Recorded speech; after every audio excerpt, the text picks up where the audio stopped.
high school diploma, you have help. Find free adult education classes near you at finishyourdiploma.org. That's finishyourdiploma.org. Brought to you by the Dollar General Literacy Foundation and the Ad Council. Jane Matnair and Greg Bach. Coming up on the show, we will be recombobulating yet again with Dan Schaefer. Lots of stuff to process yet. I hope you will join.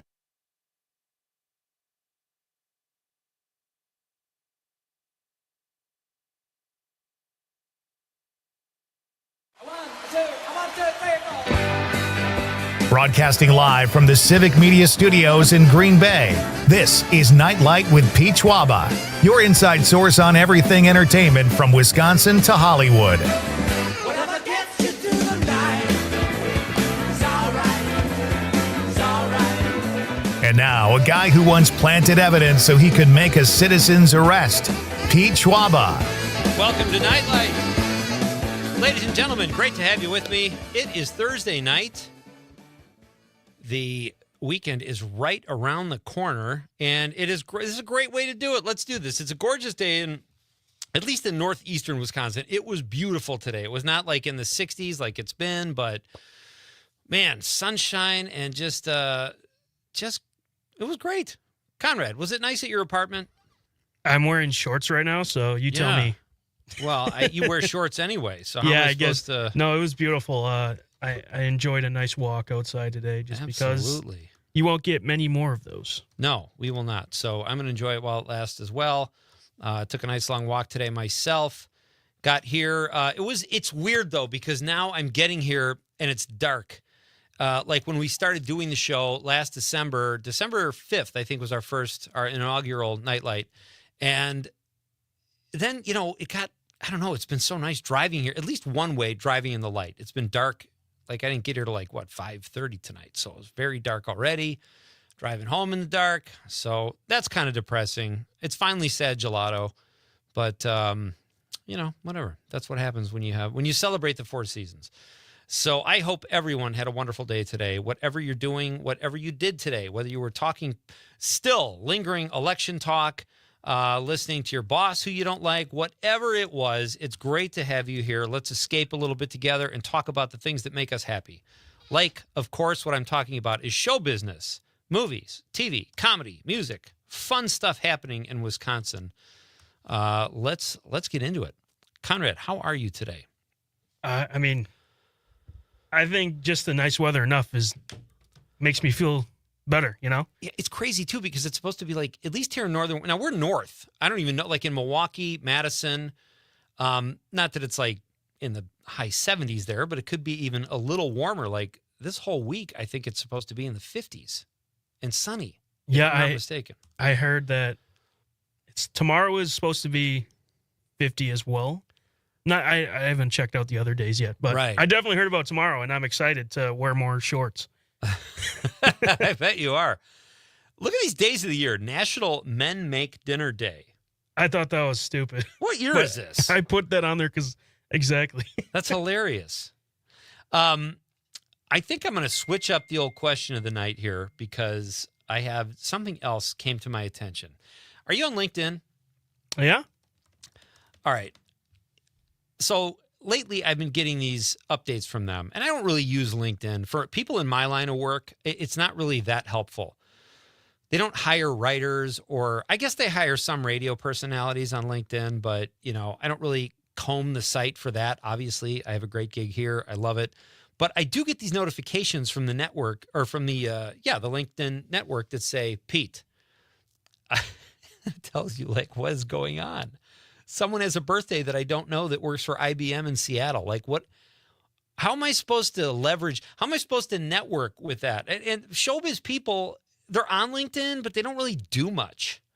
It's not like people really look for acting work or writing work on LinkedIn. I'm not saying it can't happen, but I just want to say, and I'm not bragging, last night it said, Pete, 9 people viewed your profile. So long, suckers. I am checking out. What's on your profile? What do you have?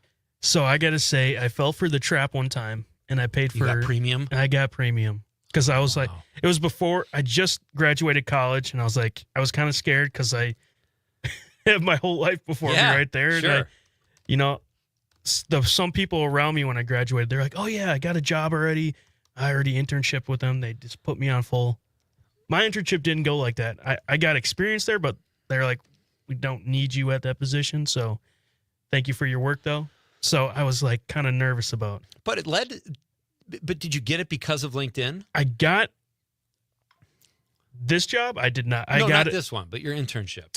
That one I actually got from Handshake, I believe it's called. It's what my teachers and stuff or my professors were like, use this one because we have a Milwaukee section, UWM section that, but so I felt I was looking for a job and I fell for the trap because I was like, 11 people viewed your profile. And I was like, well, it doesn't tell me who. I know. So I was like, right. All right, I guess I'll try it. It was like, but if they viewed your profile and are interested in you, Yeah. everything they need is in your profile. yeah, Like, you just look like a psycho, I think. Like, sometimes I'll see that someone has viewed my profile. So I'll go view their profile. And it's like, then it's just this awkward. It's like you're at a dance and you don't have the guts to ask somebody to dance. I don't know. I haven't heard too many. Now, maybe in the business world, it's different. Maybe people really do benefit from LinkedIn, but I don't think I've ever got anything from it. I just try to find these companies. Like, maybe I can reach out to them after I see they viewed me. But it was like companies I've never heard of. It's like some are scams too. They're like, remote job, work from home and make $80,000 a year. Like, right. Yeah, sure. But I think that actually Indeed is better than LinkedIn because it doesn't have as much as LinkedIn does. LinkedIn kind of feels like a social media app now. Right. Not compared to like people actually wanting to get a job and work. Do you think LinkedIn is a good place to meet girls? Maybe they see that you wrote your profile. They're like, oh, he's cute. Let's see if there's if you're part of a LinkedIn love story, if there was a love connection made on LinkedIn, I would love to hear from you. And look, it's a nice resource because you could see all the companies. You at least know what companies are out there and a way to contact them, I guess. But I don't know. I'm sure a lot of people have gotten stuff from LinkedIn, but in my line of work, I don't think it's very useful. Yeah. But it does lead me to our question tonight. What is the most or least useful social media platform? Let us know what you think. 855-752-4842. For me, it's LinkedIn. But I love Facebook. I will say I don't love Facebook, but I feel like Facebook is there's enough young people on Facebook and older people. It's a nice mix of where I'm at in life. It's a great way for me to keep in touch with friends who I have from all over America. I really like it for that. And I don't really use X or Twitter other than for this show. So I think Facebook is my most useful, just from a social standpoint of keeping in touch with people. And LinkedIn is my least useful. So let me know what you think. 855-752-4842. That's tonight's question of the night. What is the most or least useful social media platform in your life? We will read your text on the radio. Conrad, how can people watch the radio? Yes. So on the most useless one, it's Facebook. That's your most useful or useless? Yeah. Okay. So, but no. That's because you're younger. But go to Nite Lite with Pete Schwaba on Facebook, and I'll appreciate it. Then it's all about the usefulness. Then it is. Yeah. We're also on WGBW and WISS. And then on YouTube, Civic Media or WGBW. And on Twitter, Civic Media or WGBW. That works. Let us know. Great to have you join. Any way you do it, you could even use the Civic Media app. That is a great way to follow Nite Lite and all your favorite shows at Civic Media. Give us a like or a follow if you're on one of these platforms. We'd love to get those. I heard back from I love this event, this Napoleon Dynamite Live Saturday night in Madison. I really wish I could go to that. So I reached back out to the agent or the PR person who set us up with John Grise on Monday. And he gave me John's email and phone number, and John and I have been talking back and forth. I want to have him back on. He says he's got a lot of stuff coming up. He'd love to come back on the show.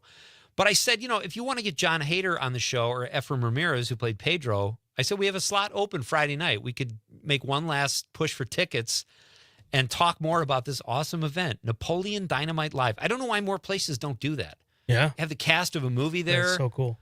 It would be great. Like Swingers would be a great one to do. Yes. Get Vince Vaughn on the show. Get Vince Vaughn, Jon Favreau, all those guys. Ron Livingston was in that movie. Heather Graham, born in Wisconsin, by the way. So anyway, that was exciting, and I really wish I lived closer to Madison right now. If you are in the market for a live show this weekend, check out Napoleon Dynamite Live at the Barrymore Theater. Saturday night, the cast is going to be there. It's a meet and greet. They're going to watch the movie. It's going to be a blast. So I sent you some audio also from Blues, Brews, and Barbecues. Did you get that? Yes, I got all those files this morning. I went there Saturday night. It was so much fun. It was packed. And Joe Moss was playing, and I got some great audio from the people that went, asked them some fun questions. And I met one of the people who won tickets to the event on this show. Oh, that's awesome. He came up to me. He was like, hey, man, I'm here because of your show. It was great. I mean, he probably would have gone anyway, but it was nice that we were able to throw him some free tickets. You know? So he's on that thing, too. So we'll probably play that tomorrow night, some audio from Blues, Brews, and Barbecues from last weekend. Lots of fun up at the Community Rec Center in Marinette, and Sean Katzbach probably still hasn't recovered. He was walking all over the place and burning those calories, but it was great to see Sean out there as well. All right, great guest tonight, Stuart J. Waddles, who covers Southeast Wisconsin for Civic Media, does all the news down there, just a really solid news guy and a really fun guy to talk to when it comes to entertainment. He is going to make our popcorn pick of the week. That's coming up at 6:35. So just a few minutes away from the popcorn pick of the week. We always have fun with that. We talk about our favorite movie snacks, and then we get a pick of something to watch, a movie to watch, from our guest, who is Stuart J. Waddles. Can't wait to talk to Stuart J. And then at 7:20, our old pal Matt Miller, Milwaukee film critic, will join us to talk. You know, we're going to have a running theme through this show, too, and that is Matthew McConaughey, because it's his birthday this week. We've got clips of McConaughey from Dazed and Confused, which kind of launched his career, made him a star. Richard Linklater film, great film. And then I have a clip from him in Lone Star, too, where he's got like 5 minutes of screen time, but it's with Chris Christopherson. And McConaughey is just kind of sitting at this table. And I remember before I saw that film reading a review, Chris Cooper plays the lead, and I think Elizabeth Pena plays the female lead.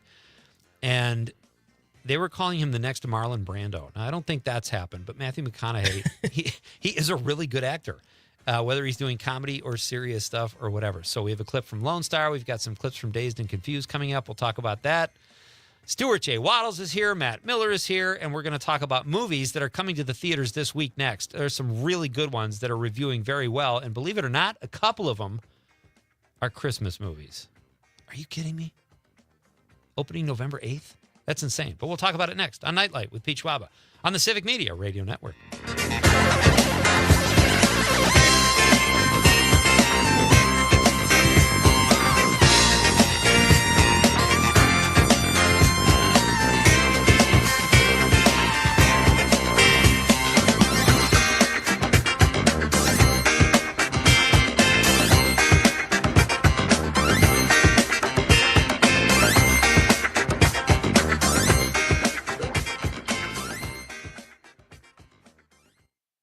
Listening to the Talk of Green Bay, WGBW, home for the Todd Allball Show.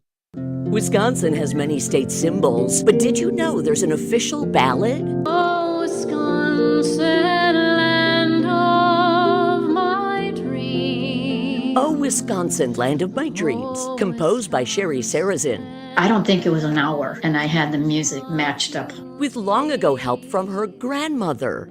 She wrote a poem in the late 1920s about where she lived in Wisconsin. And it's now the state ballad. So are these also official Wisconsin symbols? The Kringle, Wood Violet, American Water Spaniel?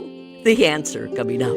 The official process can take years and includes advocating the legislature to make it law. Now, along with the official ballad, are the Kringle, Wood Violet, and American Water Spaniel also state symbols? Yes, each is a celebration of the state and a slice of Wisconsin. I'm Terry Barr for the Civic Media Radio Network.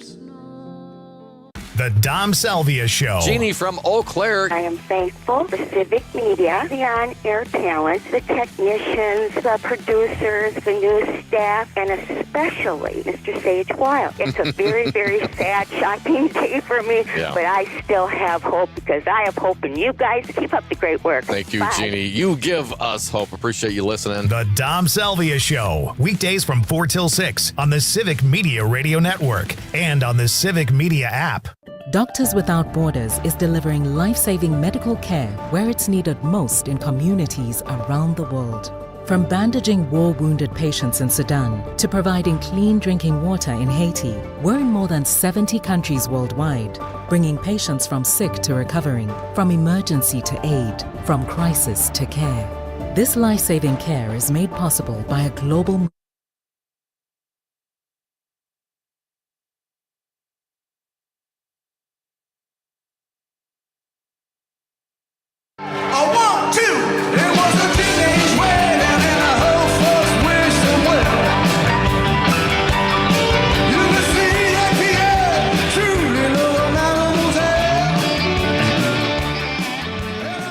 Question tonight is, what is your favorite or least favorite social media platform?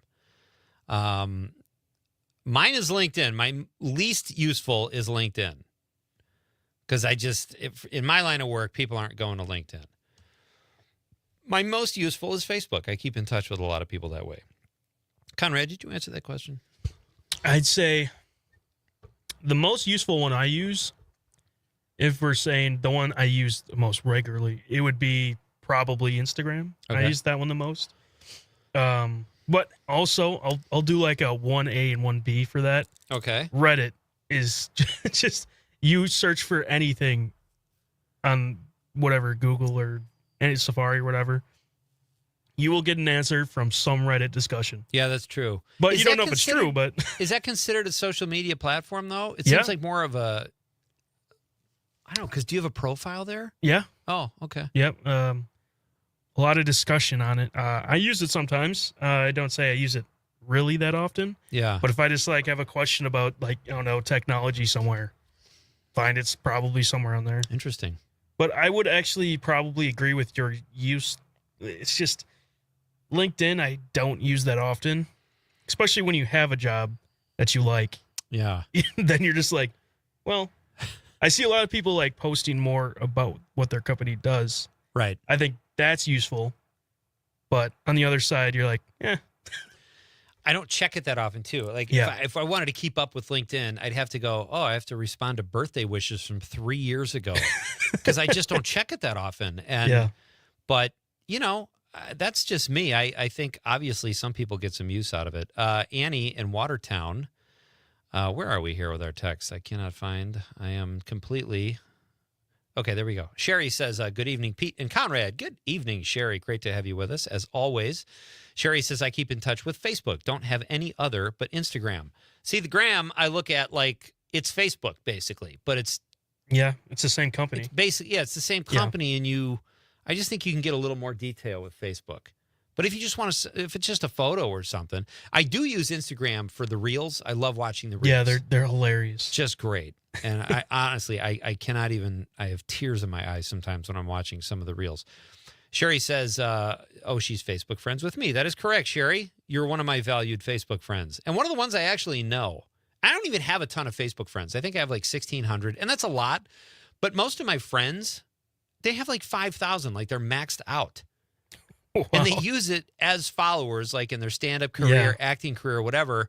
I'm not that active. I probably should have a friends page that has like 300 people and then just an acquaintance page. But to do that now would be insanity. But Sherry is one of the friends I know there, and I'm happy we're friends, Sherry.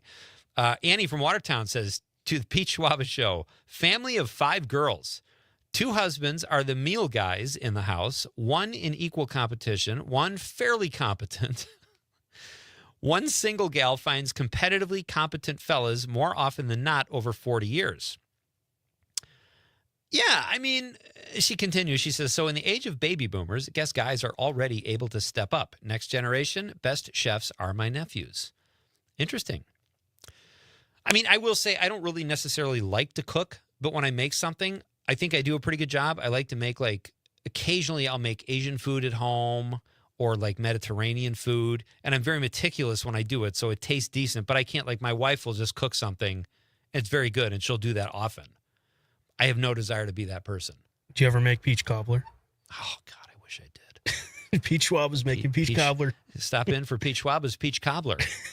But don't get the two confused because one of them tastes better than the other. We won't tell you which one. Yeah, I don't. Peach cobbler. What was the other one? Oh, John Reed. Peach Schwaba. He thought peach guava was a dessert. Peach guava. Peach guava. That sounds even more tasty, actually. So keep those texts coming, folks. You could text us, as you know, about anything we're talking about. It's just pure fun, silliness. But our question tonight is: what is your most useful social media platform, and what do you think is the least useful? So there you go. 855-752-4842, 855-75-CIVIC. Where are we going? There's a lot of good movies opening this weekend. Really? There are 4 that I write about in the Hollywood Beats I do that play at the bottom of the hour throughout the day. And there are 2 holiday movies already. I thought holiday season kicked off next week, which I still think, well, not for holiday movies, but Christmas movies. I feel like they should drop Thanksgiving weekend. But if it's a movie like Planes, Trains, and Automobiles, anytime in November. But there are 2 Christmas movies opening this weekend. One is called Best Christmas Pageant Ever. It's in wide release. It's getting very good reviews. And Lauren Graham from the Gilmore Girls is in it. It's got kind of an ensemble cast, no huge stars, but it's being marketed as a comedy that's perfect for the family. And I love that it's getting good reviews. I don't think some of the newer Christmas films are great. A lot of them seem like they're just kind of thrown together.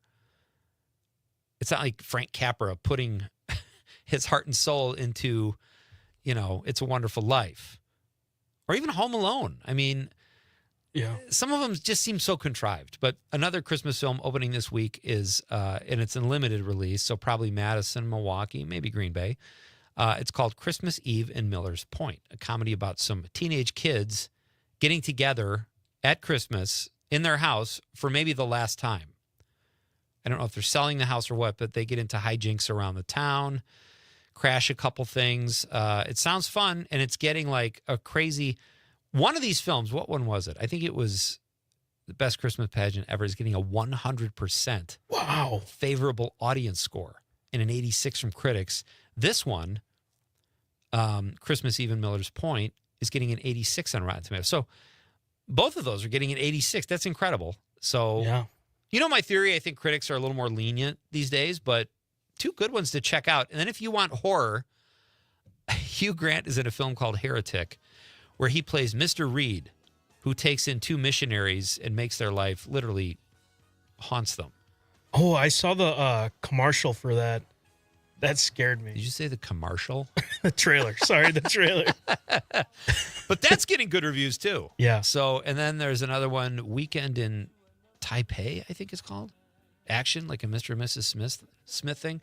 Box office, holiday box office heating up, folks. Check out the movies this weekend. Stuart J. Waddles is here next to make our popcorn pick of the week and talk about movie snacks. And I got a lot of questions for Stuart. Maybe even a Matthew McConaughey one. We'll see what happens. It's Pete Schwaba and Nightlife on the Civic Media Radio Network.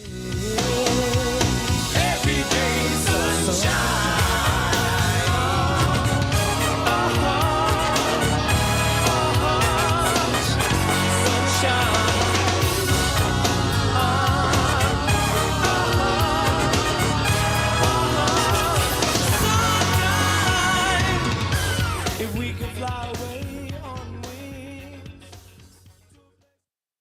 To the Talk of Green Bay, WGBW, home for Matt and Air on Air. Local radio for you and your community. It's Civic Media's mission with stations across Wisconsin. Find your favorites at civicmedia.us. For 97.9 WGBW News, I'm Lisa Hale. 40-year-old Jesse Vang has been ordered to stand trial on new charges related to the disappearance and death of 3-year-old Elijah Vu. Vang had a preliminary hearing in Manitowoc County Court Wednesday on 4 counts, including physical abuse of a child causing death and hiding a corpse. Vang's arraignment is set for November 18th. Because kids are facing more mental health challenges than ever before, the state superintendent wants to give schools more resources. Savannah Tomei Olson reports. The state superintendent is asking for millions of dollars to go towards students' mental health. Jill Underly announced she's requesting more than $300 million in the next biennial budget to support kids. 6 in 10 Wisconsin students reported having some sort of mental health challenge over the last year. Under her plan, each district would get an extra $100 per student to spend on mental health programs and infrastructure. Now, that's just one part of the budget request for the Department of Public Instruction for the 2025 through 27 school years. The rest of the proposal will be released next month. Fond du Lac County deputies removed 70 dogs from a town of Calumet home Wednesday. Deputies were sent for a welfare complaint when they found the home in a deplorable state with unsanitary and hazardous conditions. Dogs in various stages of health were all taken to the East Shore Humane Association in Chilton. Fond du Lac sheriffs are continuing their investigation. A 70-year-old brilliant man was killed in a single-vehicle rollover crash in Calumet County Wednesday. Wisconsin State Patrol says the accident happened on westbound U.S. Highway 10 in the town of Woodville. Meanwhile, one driver died and another was taken to the hospital following a crash between Oshkosh and Omro Wednesday morning. Winnebago County Sheriff's officials say the accident happened just before 6 o'clock on Highway 21 and Leonard Point Road. It closed the highway for about 4.5 hours. I'm Lisa Hale, 97.9 WGBW News. On your entertainment beat, I'm Pete Schwaba. According to Yahoo News, Michael Jackson got into a fight with Tupac Shakur when he came to the defense of Khadijah Jones, daughter of recently deceased music icon Quincy Jones. Sources say Jackson was present when Tupac, who was dating Khadijah, called her the B word. Jackson, who was like an uncle to Khadijah, had words with Tupac, then the two squared off, and supposedly Jackson got the better of him. It's unclear whether or not it was a dance-off. During an interview on Conan O'Brien's podcast, beloved actor Tom Hanks dropped one of George Carlin's 7 words you can't say on TV. Hanks used the 5th word in the 7-word sequence, well worth a Google, when referring to a critic who panned his new film, Here. Hanks added that the same critic panned his directorial debut years ago, That Thing You Do, and just a few months ago called it a cult classic. Hanks did have a lighthearted tone when he dropped the CS bomb to Conan and said that's what we signed up for. For more showbiz fun, tune in to Night Light with me, Pete Schwaba, weeknights from 6 to 8 p.m. on the Civic Media Radio Network. Your news, conversations, and a whole lot of fun. It's all on your local Civic Media radio station or the Civic Media app. I'm meteorologist Mace Michaels. Tonight, mostly clear, low upper 30s. Mostly sunny for tomorrow, highs warm to the upper 50s. Then some rain chances return as we look into the weekend, highs in the mid 50s. Dry weather returns for Monday and on into Tuesday with more rain possible into Wednesday. Currently 51 degrees. After raising the kids, having weddings, and getting them settled, my wife and I prepared to spend our very first Christmas alone. They were all at the in-laws this year, so we watched old videos of them growing up, went to bed early, and Christmas morning my wife said, "Let's never do that again." We're on our own again this year, but we're actually looking forward to it because we rented a private vacation home in Alexandria, Minnesota. Lakes, shopping, restaurants, and new memories. Explore your holiday getaway options at explorealex.com. The Todd Alba Show. Managing editor of eBaum's World, Mr. Peter Rapine. Google this week released a new product, the new AI Overview. If you Google search, "Can I use gasoline to cook spaghetti?" Google says, no, you can't use it to cook spaghetti, but you can use gasoline to make spicy spaghetti dishes. Not recommended. Do not do that. The Todd Alba Show. Weekdays noon till 2 on your local Civic Media radio station and on the app. Todd Alba. Hey, everybody, join us next time for a TGIF Friday edition.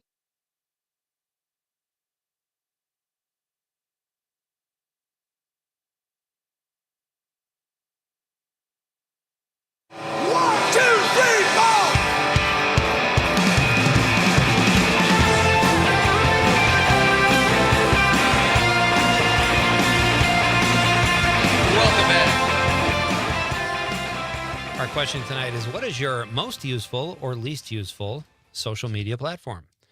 You can let us know at 855-752-4842, 855-75-CIVIC. It is time, ladies and gentlemen. What is it time for, Conrad? The popcorn pick of the week. Let's do it, Stretch.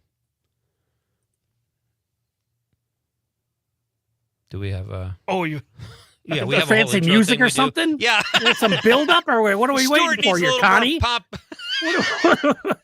Here it is. Stuart needs a little more pomp and circumstance. All right, It's time for the Nite Lite Popcorn Pick of the Week, where we recommend a movie that you'll either enjoy or won't. Here's your host, Pete Schwaba. You don't have the Conrad, music, you had that that's look. perfect. He had that look on his face like when Homer was getting things explained to, and he just says, "I wish I was at home with a big bag of potato chips." But he rallied. Well done, Conrad. How you doing, Stuart? Hey, well, thanks, bud. How you doing? I'm doing great. That is the voice of Stuart J. Waddles. He covers Southeast Wisconsin for Civic Media. Does a great job doing news down there. And he's also a great dad, a lover of movies and TV, and all kinds of good stuff. An all-around good dude. Great to have you here helping us make, well, what will be ultimately your popcorn pick of the week. And you know it can be a new movie you've seen, a kid's movie, a classic, something you've seen in the past. We're not fussy, but we'll talk about popcorn first, Stuart. What do you like to? What's your favorite snack when you watch a movie? Well, very timely this time of year. I got 3 kids, and they're all trick-or-treating, and they're getting more candy than they're ever going to eat. So I get to experiment, get to reach down in the bag and try something new. Have you tried these Nerds clusters? Yes. Aren't they delicious? Those are something, man. You know what? I tried those this summer, and I was like, this might be the best food I've ever had. It's another level, and what's nice about it is that you don't get the thick nerd crunch you're used to. It's like a more subdued crunch that's not going to break your tooth. It's a more nuanced. It's for the sophisticated palate. Right. It's the nerd clusters. Yeah, but those nerd clusters worth trying. They're pricey though. I mean, I'll take them out of my kid's bag, but I looked at them at Walgreens last week, and I'm like, no, they're not that good. Isn't all candy crazy? It's pricey insane now. Yeah, it's insane. It's not used to be inflation. It's just more expensive the last 10 years, I would say. I've never trusted big chocolate, Pete, and you know that. The other ones, Milk Duds. Milk Duds are classics. I've rediscovered the Milk Duds. You reach your hand in the bag, you see a box of the box sticks out. You reach your hand in the bag, and there's usually it's like a Snickers or a Milky Way. That box of the Milk Duds, those stick out and will get you. Those are good though. What's this boxy treat? It can only be one. It can only be one treat. It's better not be a Junior Mint. Oh, I could live with Junior Mints too. No way. That's not candy. That's after dinner stuff. But it's candy. It's sophisticated. Look, Milk Duds. Conrad, was that your least favorite Halloween? You and Conrad should have an arm wrestle because I think settle this like gentlemen. Conrad didn't like the Milk Duds? I cannot do Milk Duds. He's got his quirks. But I mean, you can't do it, or you don't want to. It's just that it takes like 8 hours to chew it. I just don't like that. That's the value, though. There's value in that. It's more mouth movement for your penny. You burn calories while you chew. That's like I don't know. Is that that's kind of a throwback? You can still eat those though. They still sell those in movie theaters, and I don't even think I see Milk Duds in drugstores anymore, or like at Walgreens. But they still have them at the movie theaters. You'll find a Rolo in a Speedway or a Quick Trip, but the Milk Duds you won't see much, and that's a different caramel or caramel. Where are we coming down on that? Caramel, right? Caramel. Yeah, sure. I think. I think I would go caramel. Okay. You go caramel? Let me ask my friend I Paulina. just do it just to be Paulina. a jerk sometimes, Yeah. just to rankle people's feathers. Yeah. So, all right. So what about popcorn, Stu? Do you eat popcorn when you watch movies? Well, I used to. The doctor said I shouldn't eat it, but I'm not even sure if the doctor knows that I shouldn't eat it. I had diverticulitis like probably 10 years ago. And they said that, we're not really sure. Maybe you don't eat popcorn or nuts, but maybe not. So I try not to eat it, but every once in a while it looks so good. Do me a favor before you leave. Give us the name of that doctor so we never know to go. We know never to go to No, see this is very common. You look up diverticulitis and there's it's half and half. There's half the people of the the knowledgeable folks saying, yeah, it doesn't matter. And half of Really? them saying, no, it gets caught in there and it's going to lead to another. And so my experience wasn't a great one in the hospital. So I avoid that stuff if I can. Yeah. Well, But I I'll would eat a too. Snickers out of Understood. my kid's candy bag. So All right, so you don't do popcorn. no. Let's say you're going to stream something at home. All right. What kind of snack are you going to make yourself? I probably some sort of Little Debbie treat because they're cost effective. Ooh. Like Yes. the peanut butter covered, they're covered in chocolate. You Nutty put them in the bars. put them in the freezer. Not the nutty bars. Peanut butter rolls, or I'm not even sure what they're called. But you put them in the freezer so they harden up a little bit. Little Debbie is almost so cheap. You almost can't afford not to buy those. They're so cost effective. Because they're next to the Hostess and they're double the price, and I'm like, I'm stupid for passing on Right. the ho-hos. Are they ho-hos? No, they're the Swiss cake rolls. Sorry. Oh, the Little Debbie version. Yeah, absolutely. Yeah. But those are good. I would go for lately I've been into you could buy pistachios. I used to love pistachios. But man, by the time I was done breaking them with my fingernails, I needed to put an ace bandage around my thumbs because it was so much work. Now they sell them shelled. That's probably my favorite movie snack for when I'm at home. Really? But I don't know. Yeah. I try to be a little more healthy. Are you getting paid by Big Nut? What? Is that a very common thing? I don't know of anybody that has snacks on pistachios during a movie. Listen, I would love to be paid by Big Nut. If I could get some of that Big Nut money, get a taste of that, I'd be all over it. Oh, yeah. So I can hawk any product. I could do cough drops during movies if people would pay me. Let's redirect here because this could go bad. Yeah, I think it already has. Yeah. All right, so you have movie snacks, TV snacks. You don't do popcorn. Let me ask you this because this was our question of the night last night. Nicolas Cage is getting his own film festival. It's called Nicolas Uncaged. Okay. And do you have a favorite Nicolas Cage movie? Where do you stand on Nicolas Cage? I'm pro Nicolas Cage. I always Same. have been. I think The Rock would have to be. It's an action movie, and he's kind of on display there. Right. What's the one where he was drunk in Las Vegas? Oh, Leaving Las Vegas. Leaving Las Vegas, yeah. Yeah, very sad movie, but an excellent performance in a film. He won an Oscar for that, I think. Yeah, as well he should. So Yeah, it was great. I'd put those two up there. Adaptation. Do you see Adaptation? I haven't seen Adaptation. Really good movie. I think what was the one I was talking about yesterday, Connor? Oh, Birdie with Matthew Modine. Have you seen that film with Nicolas Cage I've not. from the 80s? No. Really good I got film. 3 young kids. I haven't seen much recently at all. Yeah.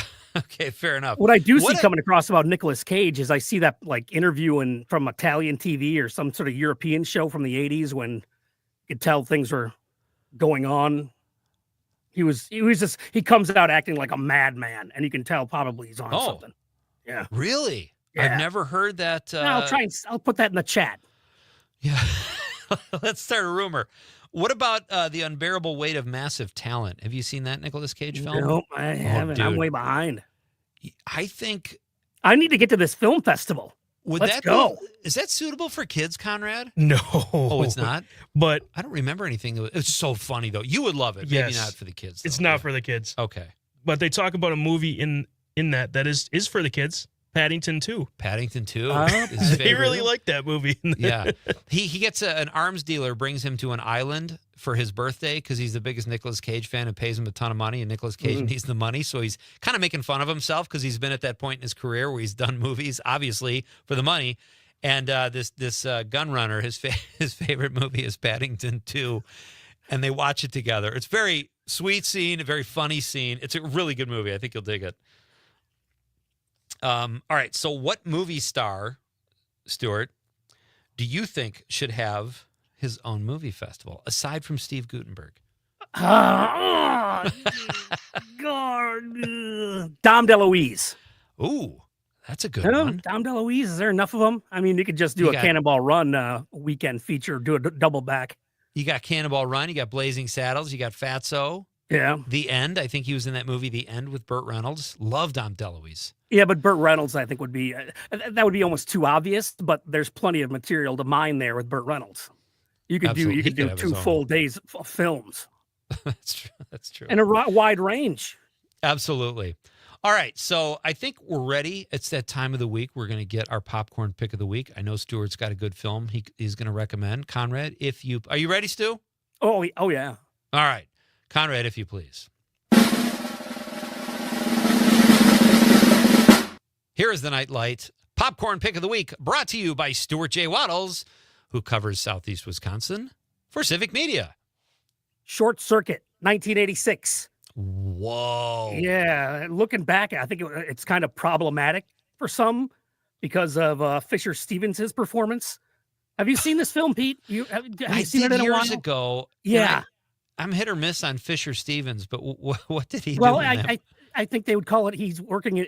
It's the reason that they got rid of Apu is the reason that this is kind of problematic now because he's doing a character. What are you talking like this? And I'm not sure if they did like a treatment to his face, but I was like 8 years old when this movie came out and I watched it nonstop for a long time. So wow. I haven't seen it in forever. And like last week when we were talking about this, I'm like, let's see. I went back and watched it. It's all right. It kind of holds up. It's funny. Kids would like it. I think that was the original intent of the film. But you got the Goot, Steve Guttenberg, Ali Sheedy is in it. Oh, I remember Ali Sheedy was in it. That's right. When an experimental military robot is hit by lightning, it's given consciousness. So the robot comes alive and it becomes like it wants to learn things and it doesn't want to be part of the military. There's a whole 80s anti-defense department theme to it. Where, like, the military is the bad guy. Right. It's a draft dodging robot. Yeah, but again, there are a lot of memorable lines that as a kid that I ran around saying for probably years. Like, yeah, I kind of remember. Hey, Laser Lips, your mother was a snowblower. Yeah, that was a funny line. And then he's disassembling. The funny movie back when I was a kid, and it kind of holds up a little bit. Short Circuit 2, I remember watching that one too. There was a sequel. Whoa. Okay. Well, Now, your kids, would you show that movie to your kids? Have they? Not yet. Okay. I got a range. That's the problem. The older one could probably handle it, but the 3-year-old's not going to want to see a missile being fired from a robot's shoulder. I've had a bunch of other robots. It can get weird at this point, but yeah. Conrad's nodding his head. What does that mean, Conrad? I just don't think they'd like that. Yeah. Remember we were talking with Jimmy yesterday, and he said, yeah, they don't have that attention span either. The 80s were different, man. Right. Yeah, you could take your time a little bit. Well, that's a great popcorn pick of the week. I love that. So and it's always great to get a movie where we can revisit because you kind of forget about some of these films. Well, what I thought about watching it is like that capture of time in 1985 when they're making this film. What's on her shelves? What's in the background TV? What are the cars on the road? Yeah. And you see the Cutlass, and it's like, what did we do? What did we throw away? All these great, beautiful old cars. But yeah, it's funny. I love those element. The 80s one. Like sometimes you'll see like a Max Headroom reference or something. And I'm watching the show Lioness right now on Paramount Plus. And before they go to a break, before they bring the show on, after the opening credits, you hear that. My MTV. It's like very old school. And I guess MTV Films makes the show, but I kind of had forgotten about that. I didn't even think they use that kind of jingle anymore or whatever. It's great. Dude, I remember the dung dung dung dung dung dung dung. I think the little intro to MTV News. It just one of those little earworms. Yeah, that I think it's from a Megadeth song. That little brief little clip. Yeah. Your kids will love that band. Hey, can you stick around for a little Matthew McConaughey talk for a couple minutes? All right, Stuart J. Waddles is here. He covers news for Southeast Wisconsin. He knows the drill. He knows Matthew McConaughey. We're talking to Stuart. We'll be right back with some Matthew McConaughey talk. This is Night Light with Pete Schwaba on the Civic Media Radio Network. Well, I never feel alone when I'm out in the street, girl. In the crowd, I feel at home. The black and white, they cruise by. They watch us from the corner of their eye. But there ain't no doubt, early down here, we ain't gonna change what the heck got. When I'm out on the street, I walk the way I wanna walk. When I'm out on the street, I talk the way I wanna talk. You're listening to the Talk of Green Bay, WGBW. Hey there, it's Carrie Joy with your Work Money Minute and a quick hack for setting and reaching a money goal. Try the SMART system for organizing your approach. S is for specific. What exactly is the goal? I want to save a down payment to buy my first house. M is for measurable. How will you know when you're done? I want to save $50,000. A is for achievable. Well, I'm going to have to cut spending in a few places, but I can save $1,000 a month. R is for relevant. Raising my kid in a home that we own is important for me and for her. I want her to grow up in the same place if we can afford it. And T is time. How long is it going to take? I think I can do this in about 4 years. Thinking through each of those letters is a great way to set yourself up for success when you're making money plans. For more tips on saving more and spending less, head on over to workmoney.org. Till next time, this is Carrie Joy saying, take good care. What I know about courage, I learned from my adoptive mom. She said sometimes you just gotta hold on and know we'll get through this. Mom, we are so high up. Hold my hand. No, you hold my hand. Here we go. Learn about adopting a teen from foster care. You can't imagine the reward. Visit adoptuskids.org to find out more. This message is brought to you by Adopt US Kids, the U.S. Department of Health and Human Services, and the Ad Council. From the Lake Shore to Lake Winnebago. Door to Fond du Lac counties. Northeast Wisconsin is special for many different reasons. I'm Lisa Hale. And I'm Terry Barr. Family and fun. Safe communities and friends. We're featuring all of it as part of New Wisco Weekend, a news magazine show just for you, and highlighting what makes the Fox Valley and Green Bay area a great place to live. Join us. New Wisco Weekend, Saturday.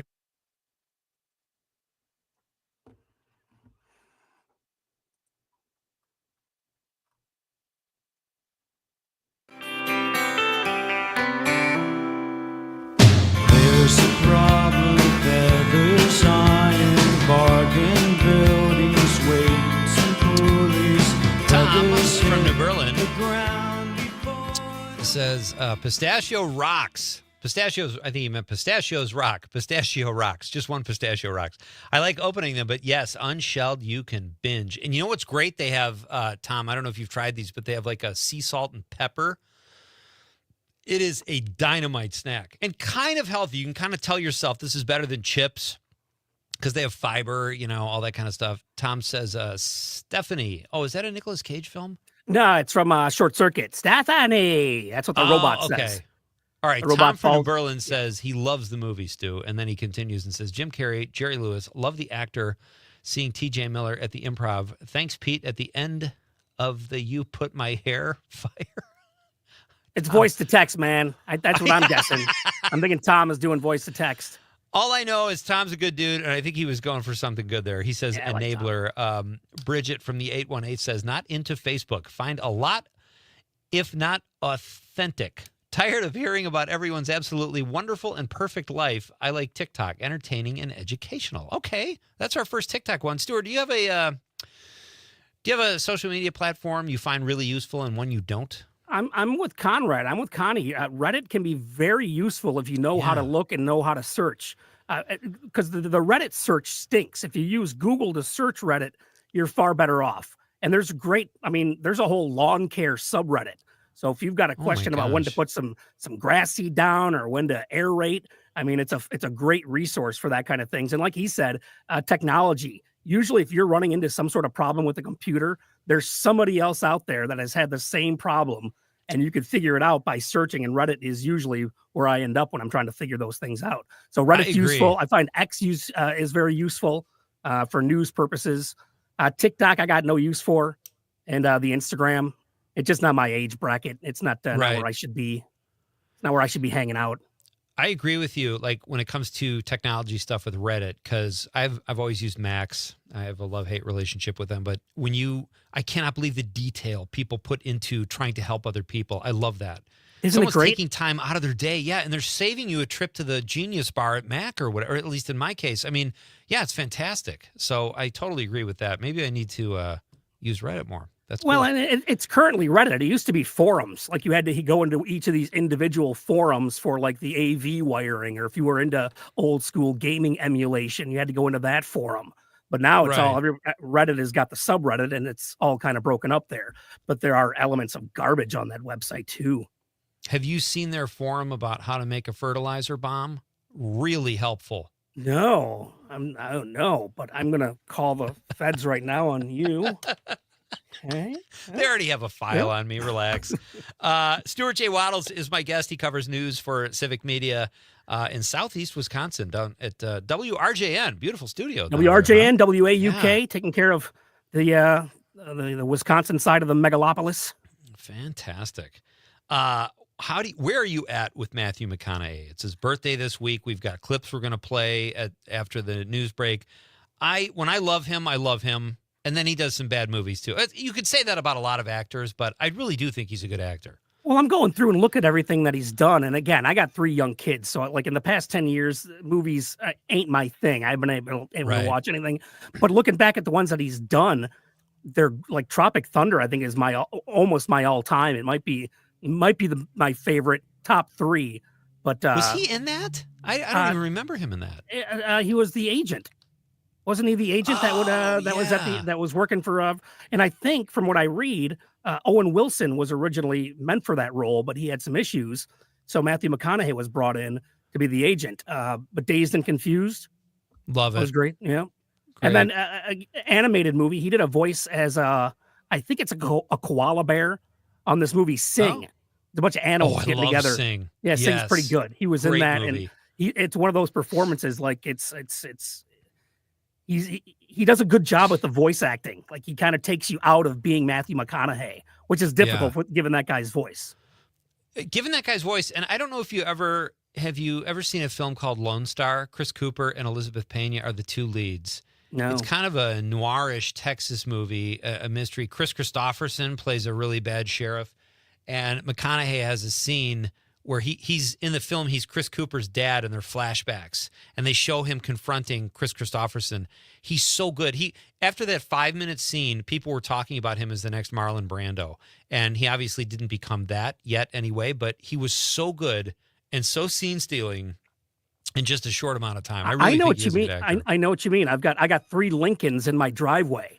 He is so good at doing what he does. Convinced me to buy 3 of them. You're a guy. You're a married man. But you see him in those car commercials. I couldn't help but go and buy one of those. That could be me. Yeah. So I went and got. He's an interesting fella. You know his dad was drafted by the Packers. Oh, I did not know that. His dad was selected by the Packers in the 27th round of the 1953 draft. Didn't play for him. He never ended up playing a game in the NFL, but he was drafted. No kidding. Yeah, weird, huh? Very weird. I think he's like a modern day Steve Guttenberg, Matthew McConaughey. I don't know if I'm alone or on an island there, but I don't want to put down Steve Guttenberg, but Goody's got some big shoes to fill. I don't have to question who made Matthew McConaughey a star. You know what I mean? Steve Guttenberg, who made this guy a star? Matthew McConaughey, he's got what the kids call the Riz. I was going to pull that clip, wasn't I? And I totally forgot about pulling the Simpsons that's all right. clip. We'll get it next time. Hey, I have a couple more questions. If you can't stick around, I get it. I know you got 3 kids, but if you can hang through it. All right. Well, just a few more minutes after the break. Stuart Waddles is going to hang out for a few more minutes. I'm going to ask him about holiday movies and if it's too early to watch them and what his favorites are that he likes to watch with his kids after we continue this conversation about the new Steve Guttenberg, Matthew McConaughey. This is Pete Schwaba and Nightlight. Stay tuned for Civic Media, award-winning news here on the Civic Media Radio Network. Don't punish me with brutality. Talk to me so you can see what's going on. What's going on? Yeah, what's going on? Oh, what's going on?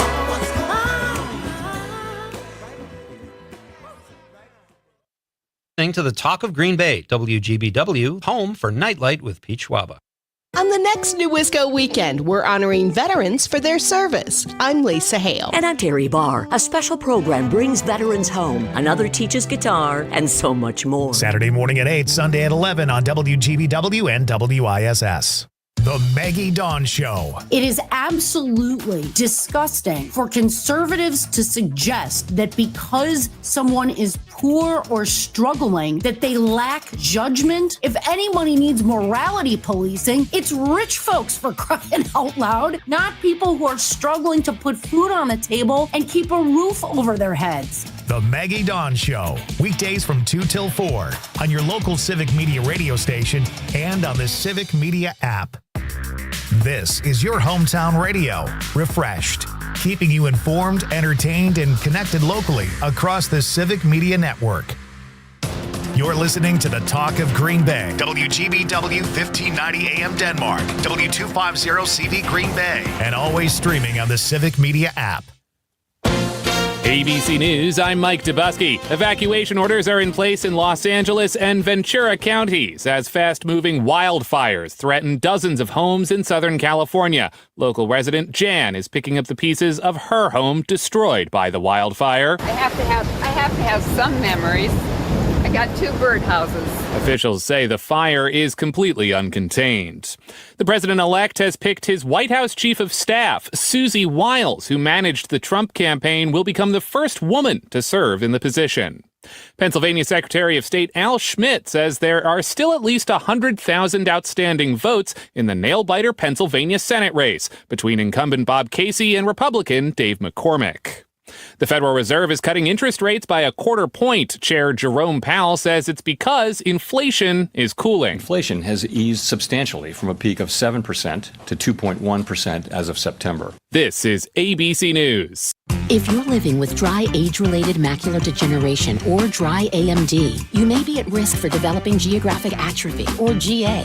GA can be unpredictable and progress rapidly, leading to irreversible vision loss. Now there's something you can do to slow it down and get it going slower. Izervay is proven to slow GA progression. Izervay gets GA going slower. Izervay or avacincaptad pagel is a prescription eye injection used to treat GA. Don't take it if you have an infection or active swelling in or around your eye. Izervay can cause eye infection, retinal detachment, or increased risk of wet AMD. Izervay may temporarily increase eye pressure. Your vision may be impaired after an eye injection or exam. Don't delay. Ask your doctor about Izervay today. Izervay gets GA going slower.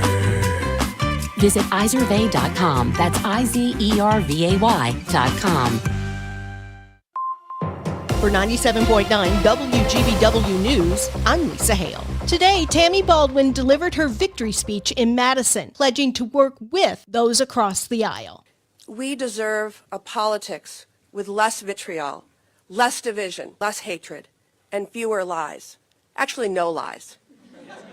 Because it's time that we come together and tackle the problems that are actually facing working people and communities across our state. It's time that we put politics of division behind us. Baldwin defeated bank owner and Republican Eric Hovde in her re-election bid for U.S. Senator by just under 29,000 votes, or a margin of 0.9%.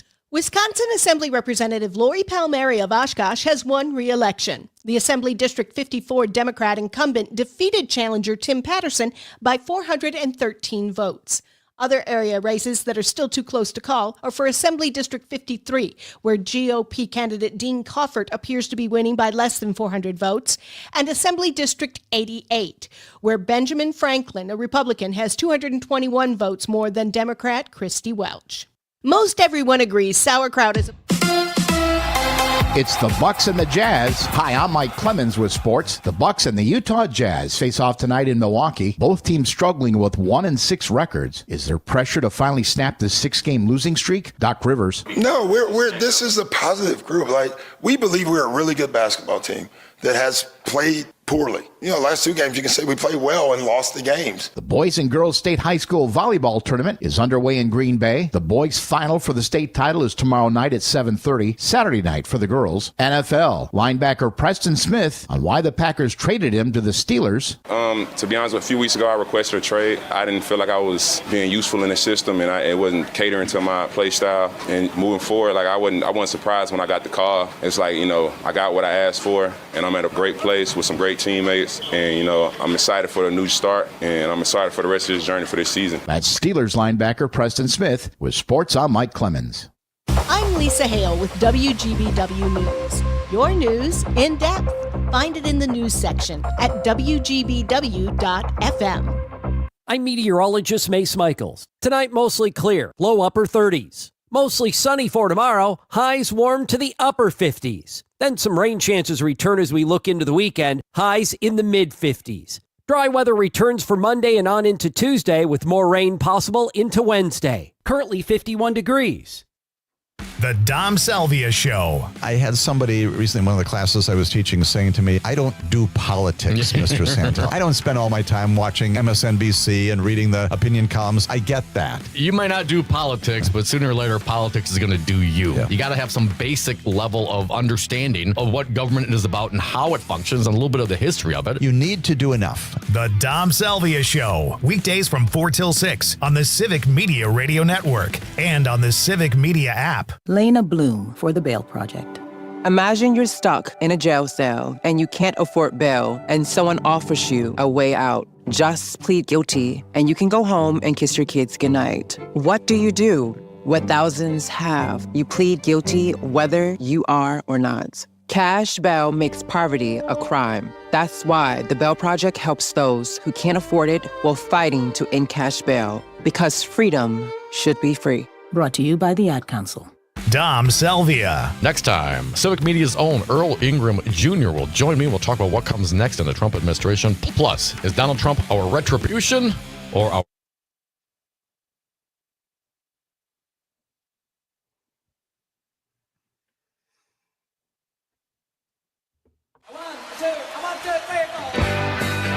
Broadcasting live from the Civic Media Studios in Green Bay, this is Nite Lite with Pete Schwaba, your inside source on everything entertainment from Wisconsin to Hollywood.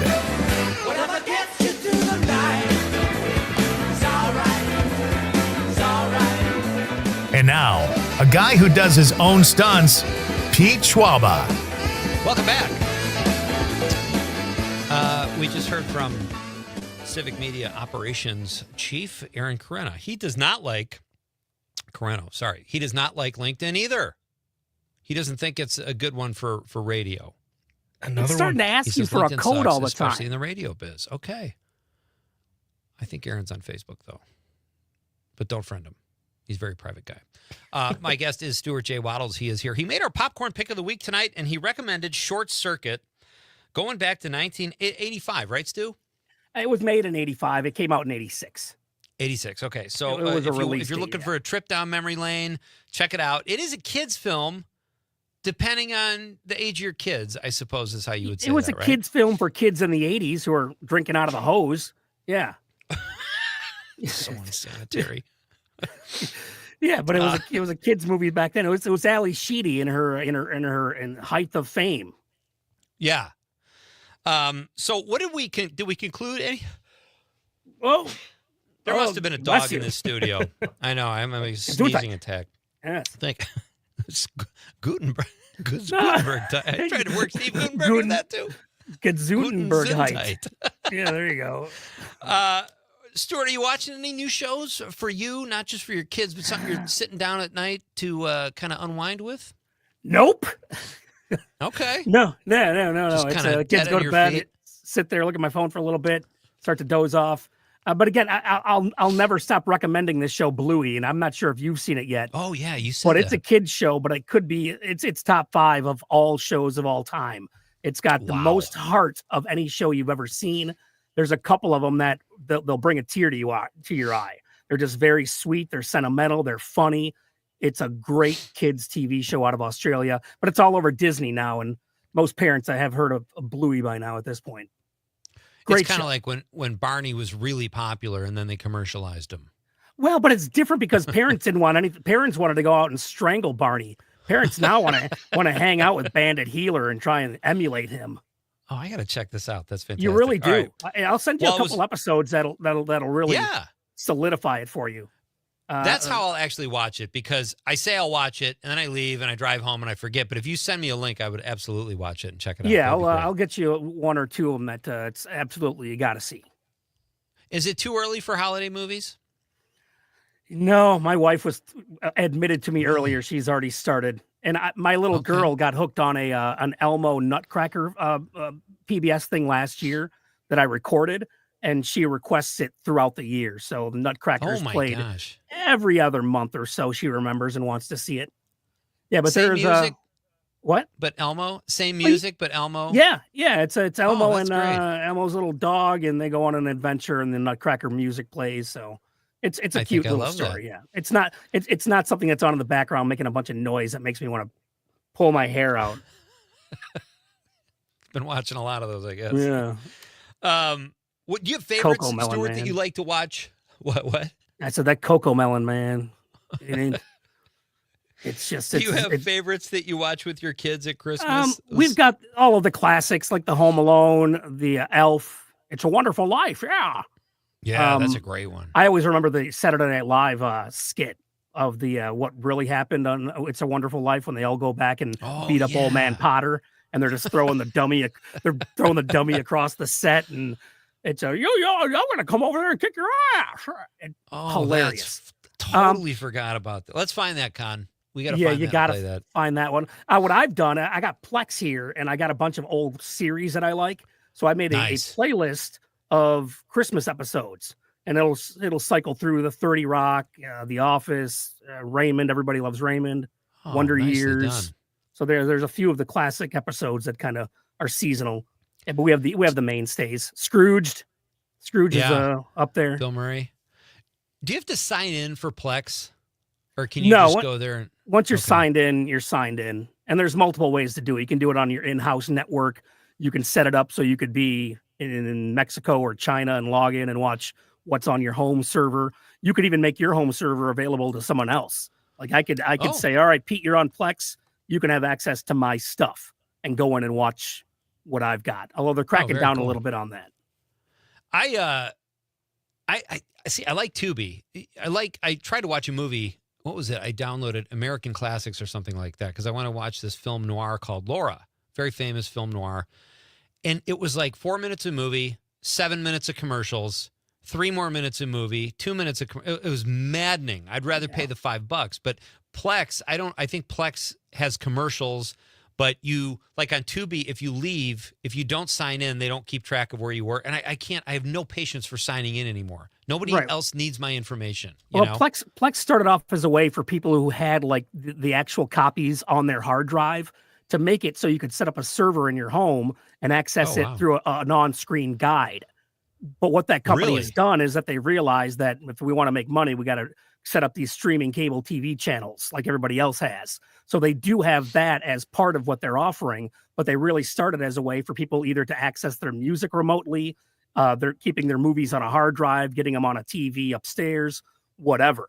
And that's kind of what I started using it for as a server, because I don't like not having my own music. Like I was a kid that stole my music from Columbia House like everyone else. So 13 I like tapes for a penny. I like having my own music, and through Plex, it kind of makes it easier to access it and play it anywhere.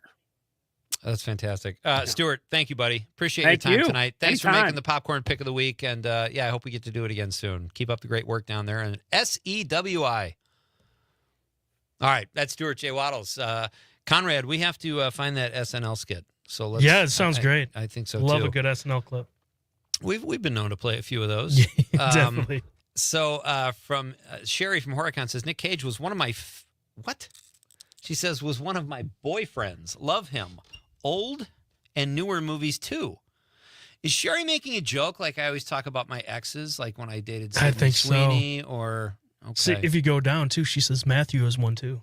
Oh, really? Well, Sherry's had quite a life. Tom from New Berlin says, at the end of the day, you put my hair out unplugging. Thanks. I still don't understand what I think Tom's that's still voice to text there. I do that all the time, Tom. When I'm driving, I do text because you don't want to text when you're driving, first of all. But second of all, you're like, well, maybe they'll get the gist of this at least, even though it sounds like I'm doing it with a mouthful of food. Sherry says, yes, Matthew was one too. Matthew McConaughey. Sherry's had a lot of boyfriends. Sherry, you and I really knew how to play the Hollywood field. That's all I'm saying. All right, let's do a Matthew McConaughey clip. We've got a couple clips from Lone Star. No, we got one from Lone Star, and I clipped, I think, 3 from Dazed and Confused. So let's go with the first one. This is when the freshman, Matthew McConaughey, is like, I don't know, 19, 20, still hanging out with high school kids. And this freshman gets in the car, and Jason London is like the go-between. He's hanging out with McConaughey. He brings this young freshman to party with them. The kid gets in the car, and then it's McConaughey gold. My man, what has happened? Long time, no see. Yes, sir. What have you been up to? Same old man. Yeah? All right, stop. Working for the city. I'm sorry. Working man, huh? This is a different clip. All right, this is Matthew McConaughey standing outside a pool hall and kind of holding court with his friends. All right, start it over, Connor. My man, what has happened? Long time, no see. Yes, sir. What have you been up to? Same old man. Yeah? Working for the city. Working man, huh? Been thinking about getting back in school, though, man. Back in JC, something like that? Yeah, man. I mean, that's where all the girls are, right? Say on. But on the other hand, man, I just as soon keep working, keep a little change in my pocket. Yeah? Wait. Rather than spend my time listening to some dip who doesn't know what the hell he's talking about anyway. I know what you're talking about. I love those guys who always thought the teachers didn't know anything. They had the world figured out, at 19. This guy doesn't know what he's talking about. All right, do you know the one I'm talking about where the kid gets in the car? That's where he goes. It's about 40-some seconds long. Yeah, where he says... What he says, all right. Yeah, let's play that one. All right, this is the kid getting in the car and meeting Matthew McConaughey's character, Wooderson, for the first time. Hey, hop in, man. Hey, man, whose car? You know Wooderson? Oh. How's it going, man? Hey. Pretty good. How's it going with you? Say, man, you got a joint? No, not on me, man. It'd be a lot cooler if you did.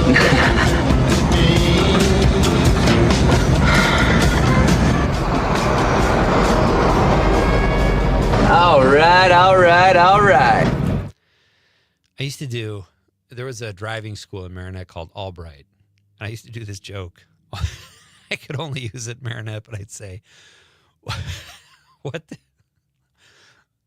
what did so-and-so say when they found out that their driving appointment, I'm going to torture it, never mind. But the joke was he changed it to all right, driving school.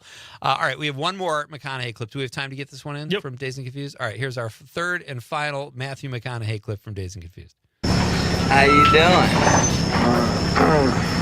Pretty good. Cool. You heard about the party being busted, right? Oh, yeah. Yeah. Not to worry. There's a new fiesta in the making as we speak. It's out at the Moon Tower. Full kegs. Everybody's gonna be there.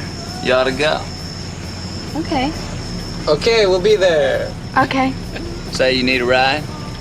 No, I got my own car. Thanks. Yeah, well, listen, you ought to ditch the two geeks you're in the car with now and get in with us, but that's all right. We'll worry about that later. I will see you there. All right? Bye. I love those redheads, man. I know you. We had geography together, remember? I know that like movie clips aren't cinematic on the radio, but you can almost their voices in that movie are so perfect and they sound like such stoners that you can almost visualize it and smell the weed through the radio. Coming up next, ladies and gentlemen, it's our old pal, Matt. Wow, I had issue there. I had some water.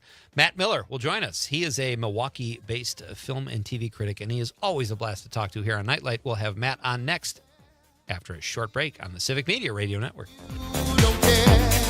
What is right? What is wrong? Give me a sign. What is love? Baby, don't hurt me.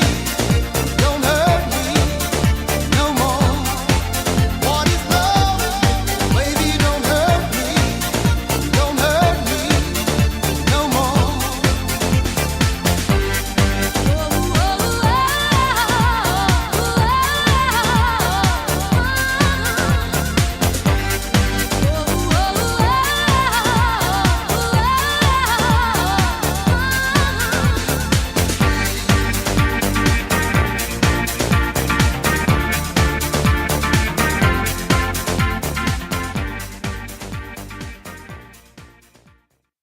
Listening to the Talk of Green Bay, WGBW, home of Mino and the Mayor.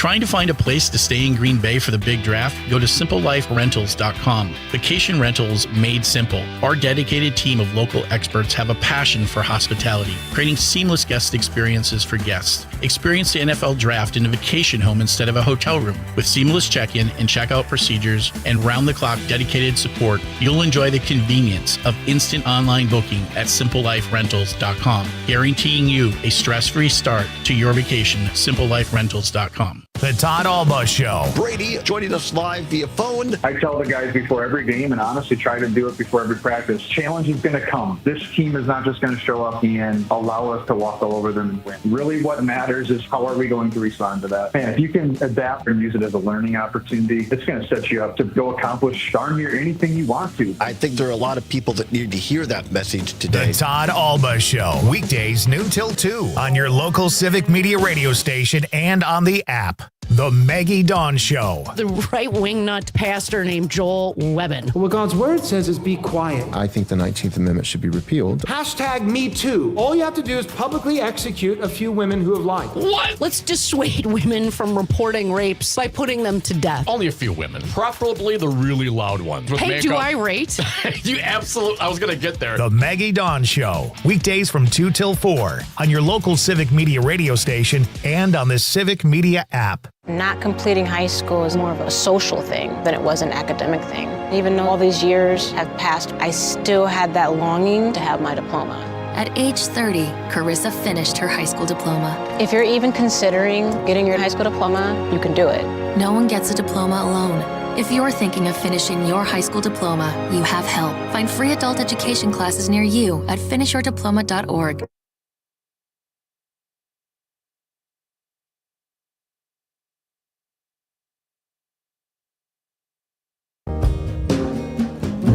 You've been on a fast train and it's going off the rail and you can't come back, can't come back again. Tom from New Berlin says, yes, Pete, great clips. Thank you, Tom. Great text, as always, my friend. It's Tom from New Berlin.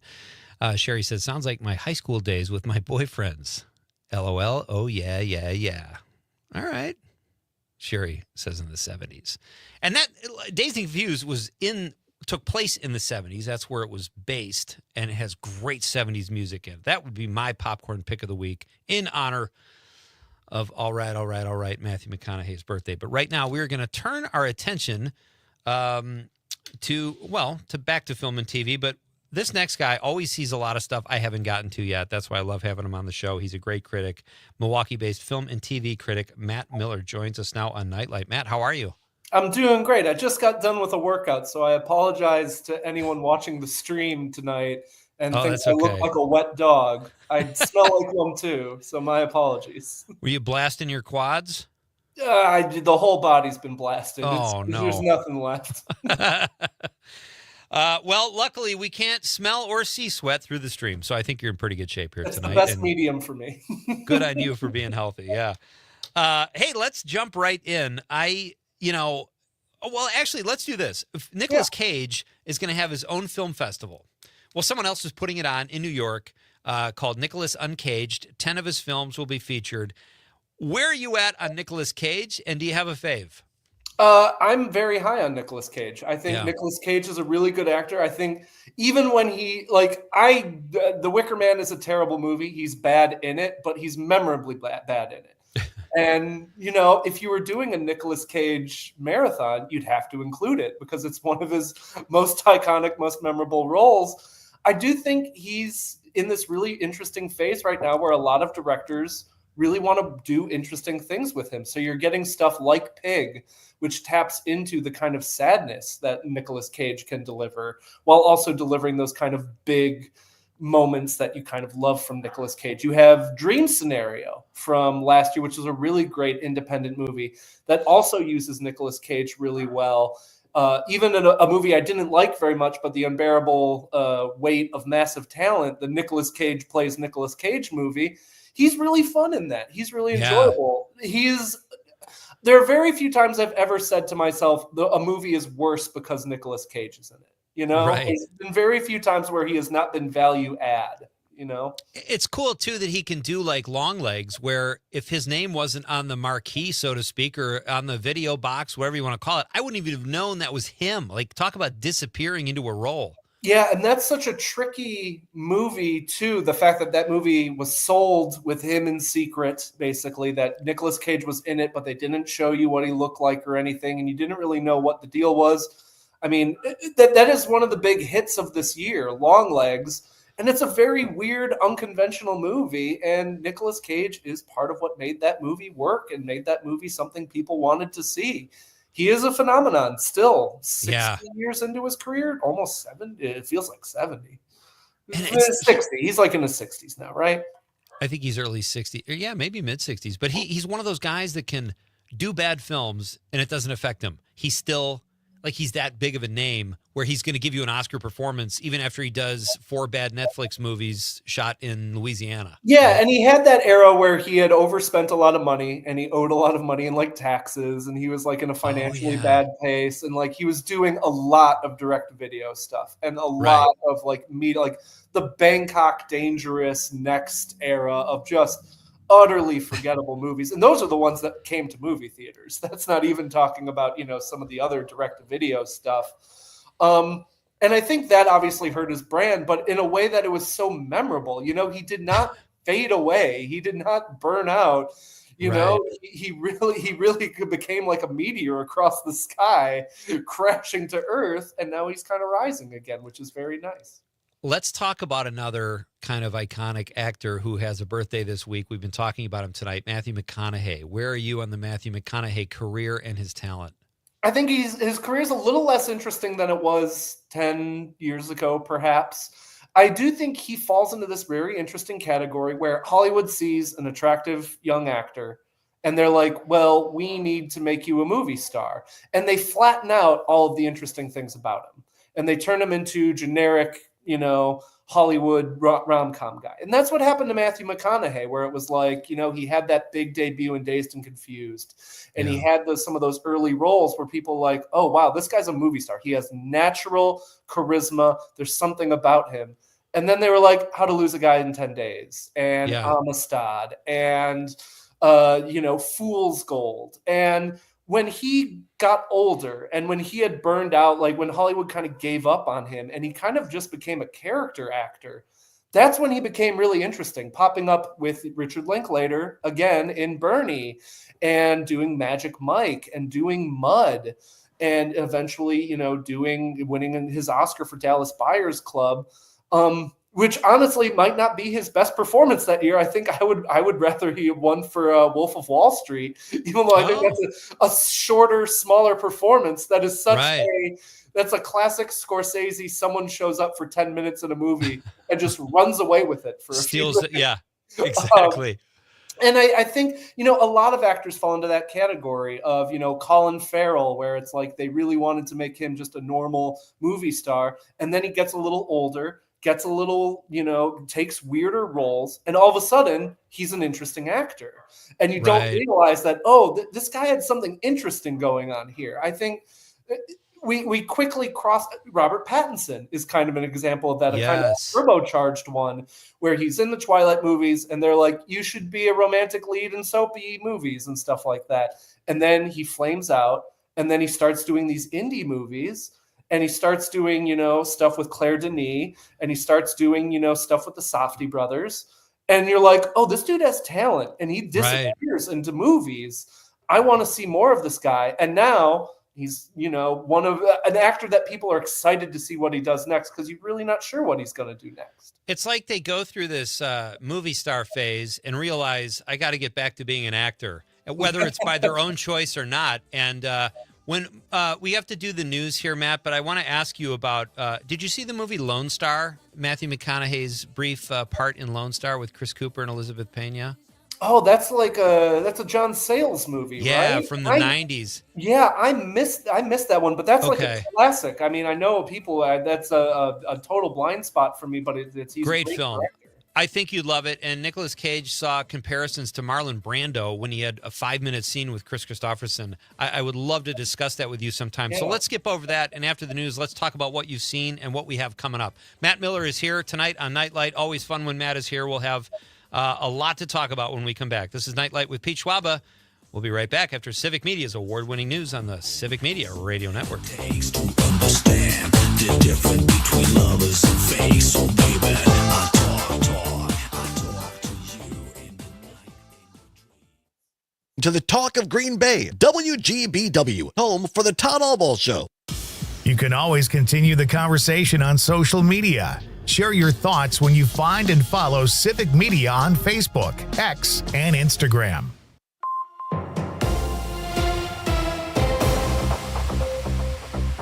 For 97.9 WGBW News, I'm Lisa Hale. The November law of the month is the Move Over Law. The Wisconsin Department of Transportation is using November to remind everyone that state law requires drivers to slow down or move over for roadside workers.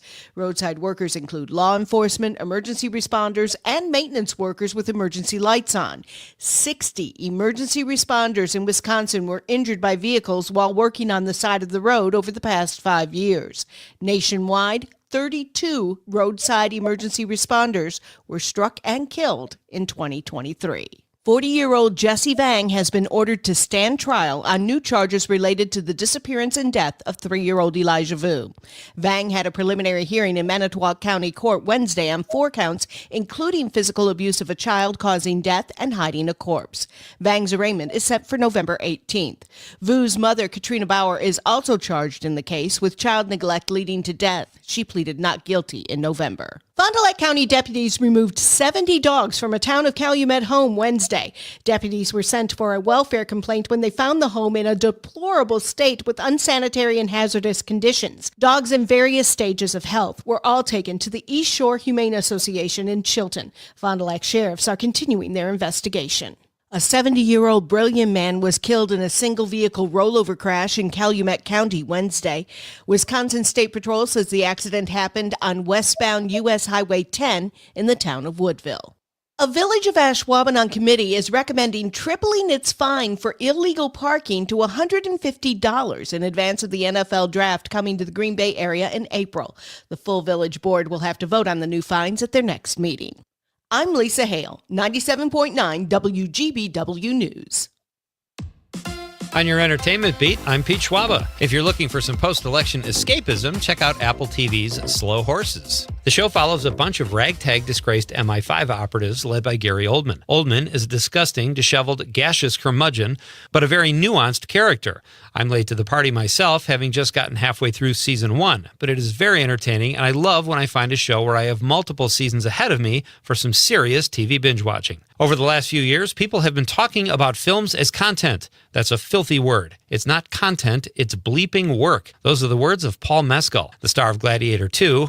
Mescal says he does not like when the artistry of good cinema and movie making, which takes time and effort and lots of patience, is compared to an Instagram post. I don't totally disagree, but you can judge for yourself as Gladiator 2 opens November 15th. Unlike with social media content, you will need an attention span. For more showbiz fun, tune in to Night Light with me, Pete Schwaba, weeknights from 6 to 8 p.m. on the Civic Media Radio Network. Enjoying this local program? Find the complete Civic Media lineup at civicmedia.us or the Civic Media app. I'm meteorologist Mace Michaels. Tonight, mostly clear, low upper 30s. Mostly sunny for tomorrow, highs warm to the upper 50s. Then some rain chances return as we look into the weekend, highs in the mid-50s. Dry weather returns for Monday and on into Tuesday with more rain possible into Wednesday. Currently 51 degrees. Wisconsin Decides 2024, and this is the only place you received election results from across the state live. And you're responding to our coverage. I just want to thank you for being there for us. Wisconsin is not people that are sore losers. So no matter what happens, there will be a tomorrow, and that's what I'm looking forward to. Here for you after the election or any time. Real news and great conversation on 97.9 WGBW and the Civic Media app. The The Todd Alba Show. Managing editor of eBob's World, Mr. Peter Rapine. Google this week released a new product, the new AI overview. If you Google search, can I use gasoline to cook spaghetti? Google says, no, you can't use it to cook spaghetti, but you can use gasoline to make spicy spaghetti dishes. Not recommended. Do not do that. The Todd Alba Show. Weekdays noon till 2 on your local Civic Media radio station and on the app. Maggie Dawn. Matt Rothschild.